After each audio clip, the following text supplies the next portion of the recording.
మరి కన్య రాశి వాళ్ళకి ఎలా ఉండబోతుంది మే నెలంతా? చాలా జాగ్రత్తగా ఉండవలసిన రాశుల్లో కన్య రాశి ఒకటి. ఓకే. వీళ్ళకి షష్ఠ స్థానంలో రాహు గారి యొక్క సంచారం చాలా బాగుంది. ఓకే.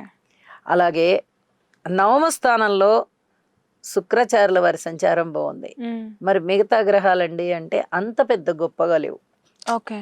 కుటుంబ జీవితం కొంచెం బాగుందన్నమాటే గాని అన్నదమ్ములతో సహాయ సహకారాలు లేవు, భార్యాభర్తల మధ్య అనుబంధం లేదు, సంతాన ప్రకారంగా చూస్తే మనశ్శాంతి లోపిస్తోంది.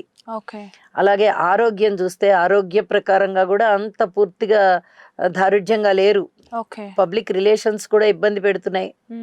అలాగే దూర ప్రాంత ప్రయాణాలు ఇబ్బంది పెడుతున్నాయి. ఉద్యోగ జీవితంలో కూడా తలవంపులుగా ఉంటుంది, అగౌరవంగా ఉంటుంది, అమర్యాదగా ఉంటుంది. దాన ధర్మాలు ఎక్కువగా చేయవలసిన పరిస్థితి ఏర్పడుతుంది.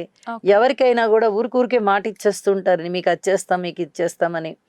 కానీ చెప్పినంతగా వీళ్ళ దగ్గర ఆర్థిక స్తోమత ఉండదు. అలాంటి పరిస్థితి ఉంటుంది. అరే నాకు చెప్పావు కదా బలానా రోజు నాకేదో డబ్బులు ఇస్తానని, కాస్త ఇస్తావా అంటే ఇవ్వలేని పరిస్థితి అని చెప్పి చేతులు ఎత్తేసే పరిస్థితి ఉంటుంది. ఇలాంటి వాళ్ళ వల్ల వీళ్ళకి వీళ్ళే అవమానంగా ఫీల్ అవుతుంటారు. బా మనకి ఏంటి, మనం చెప్పాము చేయలేకపోయాం కదా, బాలేదు కదా, ఎందుకు చెప్పాము అనవసరంగా అని బాధపడుతూ ఉంటారు.